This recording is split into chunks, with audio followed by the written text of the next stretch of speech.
कीर्ति मेरे साथ है और संस्कृत की वो ज्ञाता है और लगातार संस्कृत को कैसे भारत के अंदर रोपित किया जाए, क्योंकि विलुप्त होती हुई भाषा है, उसको पुनर्जागरण के लिए पुनः वो लोग प्रयास कर रहे हैं। पूरी टीम उनकी प्रयास कर रही है। वो चर्चा भी वो बताएंगे अपनी तरफ से संस्कृत में।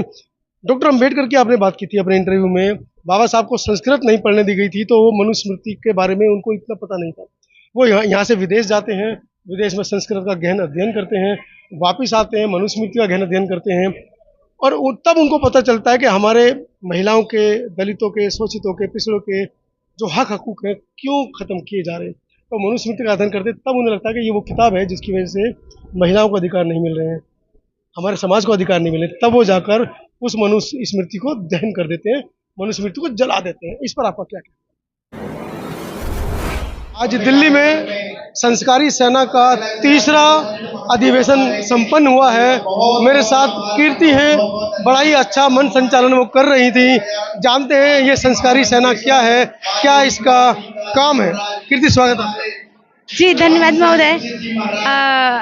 हमारी ये संस्कार सेना है जो तृतीय अधिवेशन इसका जो हुआ है हमारा, तो इसमें इसके तृतीय वर्ष के तृतीय अधिवेशन में हम लोगों ने यहाँ पर कार्यक्रम रखा था, जिसमें माता पिता की सेवा संस्कार जिसको दिया जाए, यानी कि हमारे बच्चों में वो संस्कार भरे जाए जिससे कि वो माता पिता की सेवा कर सके, क्योंकि माता पिता ही हमारे भगवान होते हैं। तो माता पिता को ही भगवान माने, क्योंकि उनके वो हैं तो हमारा जीवन है, उनके द्वारा ही हम इस दुनिया में आए हैं।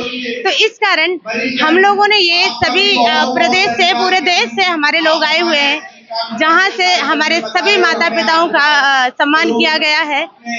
ये है हमारे। एक सवाल निकल कर आ रहा है यहाँ पर कि देश गुरुओं का देश था और बड़े अच्छे संस्कारी हमारे बच्चे हुआ करते थे। माता पिता, राम जी का, दशरथ जी का मंच पर जिक्र भी किया गया। ऐसे क्या कारण हुए जो संयुक्त परिवार थे वो एकाकी होते चले गए, बच्चे माता पिताओं से दूर होते चले गए, माता पिता से कम बातें करते हैं, मोबाइल में ज्यादा घुले मिले रहते हैं। ऐसे क्या कारण समझ में आइए? मैं ये बताना चाहूंगी कि आज के इस दौर में कारण यही है कि बच्चे माँ बाप से दूर हो रहे हैं और माँ बाप बच्चों से दूर हो रहे हैं। एक 3 शब्द होते हैं हमारा, जो कि संस्कृत और संस्कृति संस्कार, ये 3 शब्द हैं जिसके अंदर ये, क्योंकि पहले हमारा देश विश्व गुरु कहलाता था, जहाँ संयुक्त परिवार होते थे। उस संयुक्त परिवार में मतलब सभी लोग होते थे, जैसे माता पिता, दादा दादी, यानी ताऊ ताई, यानी पूरा परिवार, सभी लोग साथ रहते थे। इस कारण हमारा परिवार, हमारा देश विश्व गुरु था। क्योंकि आज हमारा देश जो है विश्व गुरु इसलिए नहीं रहा था क्योंकि पहले कहते थे कि सोने की चिड़िया कहलाता था भारत किसी जमाने में, कि सोने की चिड़िया कहलाता था भारत किसी जमाने में, शाकाहारी थे सब हिंदू। हाँ, सोने की चिड़िया कहलाता था भारत किसी जमाने में। अब सोना उड़ गया, चिड़िया रह गई बदले मर्द जमाने में। तो हमारा ये कहावत है कि पहले सोने की चिड़िया कहलाता था, क्योंकि संस्कृत और संस्कृति संस्कार थे, तीनों थे। आज संस्कृत नहीं रही तो संस्कृति नहीं रही। संस्कृत तो पढ़ने का भी अधिकार किसी को नहीं था पहले तो सिर्फ गुरुओं के बच्चों को था, सिर्फ ब्राह्मणों के बच्चों को था। वो ब्राह्मणों को ही तो पढ़ाते थे। कौन क्षत्रिय, कौन वैश्य, कौन शूद्र, किसको शिक्षा मिलती थी? आज ऐसा नहीं है। जो कुछ लोगों ने भ्रांतियां फैला रखी थी, हमारा अधिकार सभी का था और सभी बचपन में। महिलाओं को तो आजादी के समय तक भी, आजादी के बाद आज तक भी पढ़ने की इच्छा वो नहीं है। ढोर गंवार शूद्र नारी, ताड़न के अधिकारी, आज तक इसके ऊपर बहस छिड़ी हुई है। आज तक इस श्लोक के ऊपर बहस छिड़ी हुई है, क्योंकि इसका अर्थ आज तक कोई सही नहीं समझ पाया है। सभी लोगों के मत अलग हैं, सभी लोगों के विचार अलग हैं, तो अपने अपने विचारों से लोग अपना। भाषा का तो मत एक ही है ना, ताड़न के अधिकारी। नहीं नहीं नहीं, ऐसा नहीं है, क्योंकि इसमें एक ही नहीं है। ताड़न का मतलब कुछ भी होता है, लेकिन एक शब्द, हमारी संस्कृत जो है, एक शब्द के अनेक अर्थ होते हैं। लेकिन हमने कौन सा शब्द लेना है वो हमारे ऊपर महसूस करता है। हमारा क्या है कि हमारी संस्कृत भाषा है कि उसमें लिखा है, ये जो शब्द है कि सर्वे भवन्तु सुखिनः सर्वे सन्तु निरामया। ये शब्द यानी कि सर्वे, यानी कि सभी लोग, सर्वे संतु निरामय, सभी लोग सुखी रहे और सभी लोग निरामय, रहे, सभी लोग निरोगी रहें, तो ये एक जो शब्द है हमारी संस्कृत भाषा ही देती है। तो वैदिक समय से सर्वे बंतु हम सुनते आ रहे हैं, आज से थोड़ी 5000 10,000 सालों से सुनते आ रहे हैं, बुद्ध के समय से सुनते आ रहे हैं, लेकिन क्या सभी को समान समझा जाता है? सभी ने एक बीड़ा उठाया था। यहाँ पर आपने देखा होगा आज हमारा जो देश है ये पीछे क्यों होता जा रहा है कि जो व्यक्ति अच्छे कार्य करते हैं, मैं किसी धर्म पे नहीं जाती, मैं किसी जाति पे नहीं जाती, मैं किसी उस पे नहीं जाती, क्योंकि एक ही धर्म है कि वो है मानव धर्म। धर्म देखकर गोली मारी जा रही है, आप कह रहे कि मैंने नहीं देखती हूँ। मानते हैं गोली मारी जा रही है, लेकिन कहा था कि विचारधाराएं सबकी अलग है, तो विचारधाराओं के लिए लोग कितना लड़ रहे हैं। नेताओं का काम है लड़ाना, और हम लोग इतने मूर्ख हैं कि लड़ जाते हैं बीच में, क्योंकि अगर एक अच्छा व्यक्ति, एक अच्छा संस्कार होगा और अच्छे लोगों के लिए अगर दुनिया के लिए काम करेगा तो वही एक अच्छा व्यक्ति है। समाज में आप देख रहे हैं कि समाज में इतने लोग हैं, सभी लोग अपने अपने लिए मर रहे हैं। यहाँ पर अपने मैडम, एक प्रधानाचार्य इस देश के अंदर एक बच्चे को सिर्फ इसलिए पीट पीट कर मार देता है क्योंकि उस बच्चे ने गलती से प्यास लगने पर उस प्रिंसिपल के, प्रधानाचार्य के घड़े से पानी पी लिया। ये इसी साल की घटना है। इसी साल की घटना है महोदय। मैं इसके लिए कहना चाहूंगी, ऐसे शिक्षक, ऐसे प्रधानाचार्य को कहाँ से संस्कार दें? ऐसे वो मैं कह रही हूँ कि वो प्रधानाचार्य, वो व्यक्ति नहीं है। ऐसे प्रधानाचार्य और ऐसे लोग इस दुनिया में मैं कहना चाहूंगी वो जानवर के समान है, जिनके अंदर एक इंसानियत नहीं है, और जो जिनके अंदर इंसानियत नहीं है वो जानवर ही है। मैं इस मंच से, मैं आपके इस चैनल के माध्यम से ये बताना चाहूंगी कि जिन लोगों के अंदर संस्कार नहीं है लोगों को सम्मान देने की, क्योंकि इज्जत सबकी बराबर होती है, चाहे वो छोटा व्यक्ति हो चाहे बड़ा हो, हर किसी की इज्जत समान होती है और सबका सम्मान हमारा कर्तव्य है।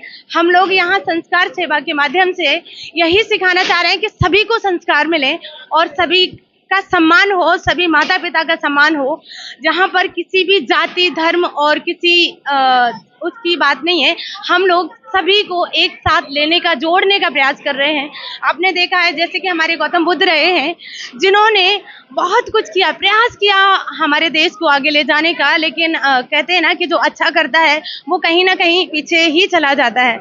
और आज आपने सुना होगा कि हमारे जो संत थे रजनीश ओशो जी, आज मैं सच बता रही हूँ कि उनकी इतनी इंस्पायर है, उन्होंने हर धर्म पे बोला है, हर व्यक्ति पे बोला है, हर व्यक्ति विशेष पे बोला है, और उनका एक एक शब्द हर व्यक्ति को सुनना चाहिए, हर व्यक्ति को आगे ले जाना चाहिए और उनके उस पे चलना चाहिए। उनके जो उन्होंने जो पथ दिखाया है उस पे चलना चाहिए।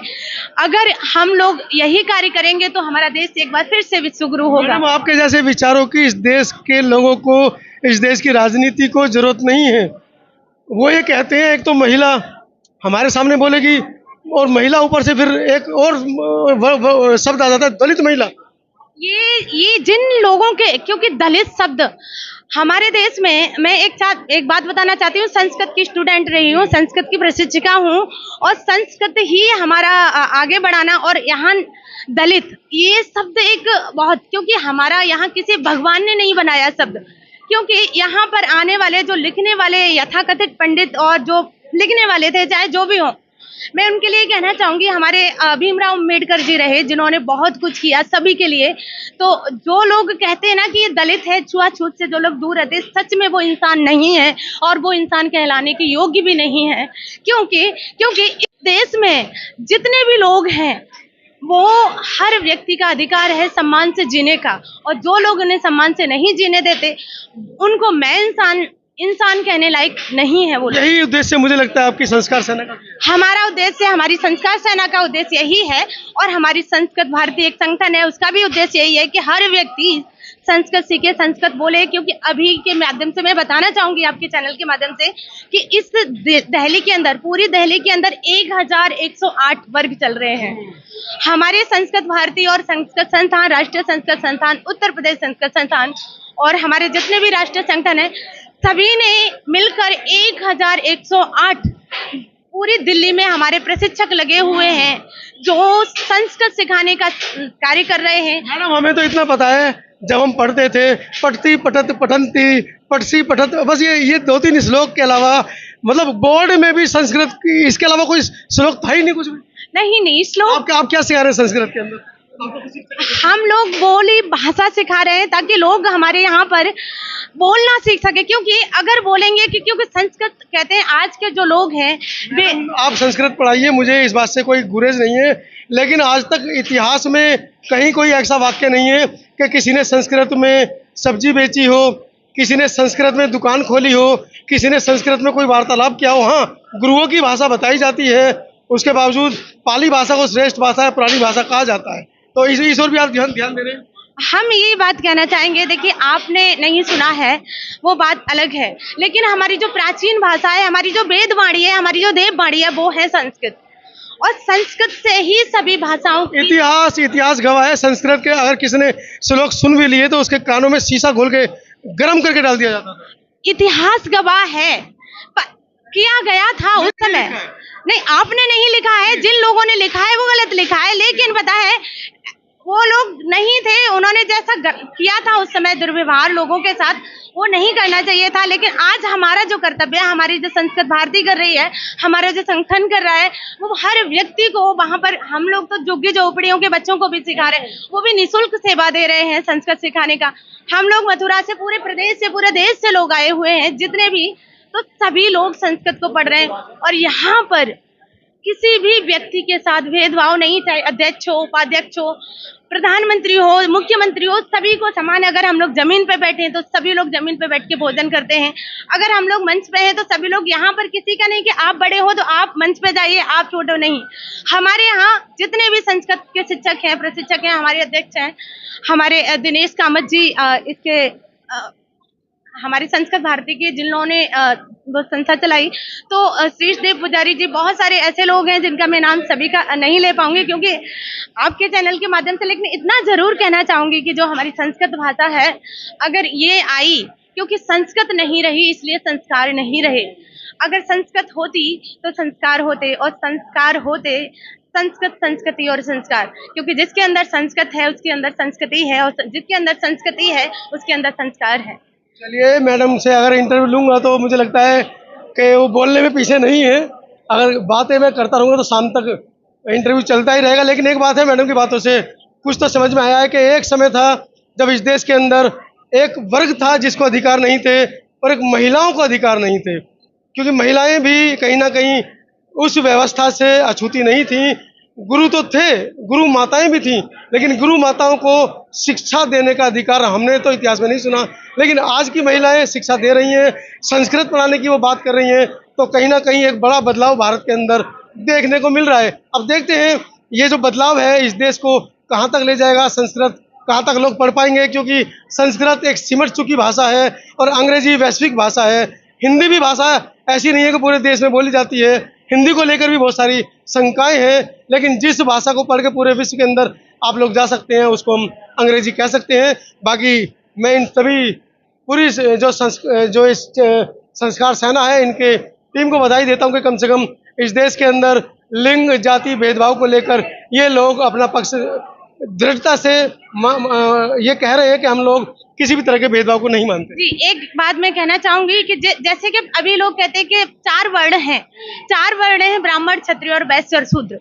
ये तो मोहन भागवत ने कहा कि ब्राह्मणों ने बनाए हैं। ये बनाए हैं, लेकिन ईश्वर ने नहीं, कुछ नहीं लिखा है। मोहन भागवत कह रहे ब्राह्मण ने बनाए हैं। मोहन भागवत जी कह रहे नहीं, कह रहे हैं उन्होंने स्टेट नहीं, ब्राह्मणों ने बनाए हैं, लेकिन भगवान ने नहीं बनाए। मैं इतना कर लिखे हैं हम जैसे लोग हैं, तो ही प्रकृति ने जो दिया है वो मानव जाति दी है, और सारे पशु पक्षी हैं वो दिए हैं।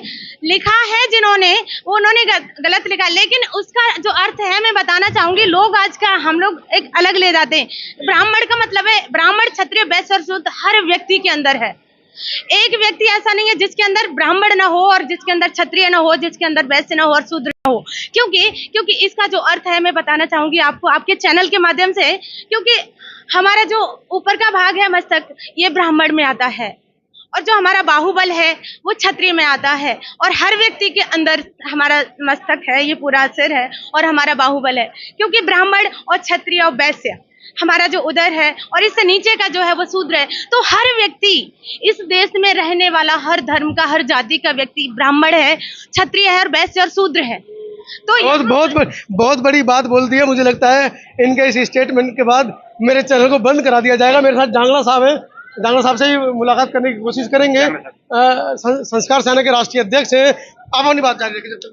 मैं यही कहना चाहूंगी कि अगर आपके चैनल से चैनल बंद करा दिया जाए तो वो मानव नहीं, वो मूर्ख होंगे, वो जानवर होंगे, क्योंकि हर व्यक्ति के वर्तमान में सच बोलने वाले को जेल मिल रही है मैडम। कोई बात नहीं, मैं जेल जाने के लिए तैयार हूँ, क्योंकि वही सच है। कुछ भी लग जाए, मैं यही कहना चाहूंगी, क्योंकि हर व्यक्ति के अंदर वो चीज है, चाहे वो किसी जाति का हो, चाहे किसी धर्म का हो, चाहे किसी देश का हो, क्योंकि हमारा देश, हमारी संस्कृति यही सिखाती है। क्योंकि हर व्यक्ति, क्योंकि आप ये कहेंगे कि नहीं मैं ब्राह्मण हूँ तो मैं ही सब कुछ कर सकता हूँ, ऐसा नहीं है। आप ही ब्राह्मण हैं, आप क्षत्रिय भी हैं, आप शूद्र भी हैं, आप वैश्य भी हैं, क्योंकि पैर सबके हैं और पैरों का जो भाग है वो हमारा शूद्र में आता है, हमारा जो उदर का है वो वैश्य में आता है, हमारे बाहुबल है, क्योंकि हमारा सभी का कार्य है देश की रक्षा करना, तो वो हमारा बाहुबल है, तो हम उसे क्षत्रिय कह सकते हैं। और हमारा जो मस्तक है तो बहुत बहुत धन्यवाद।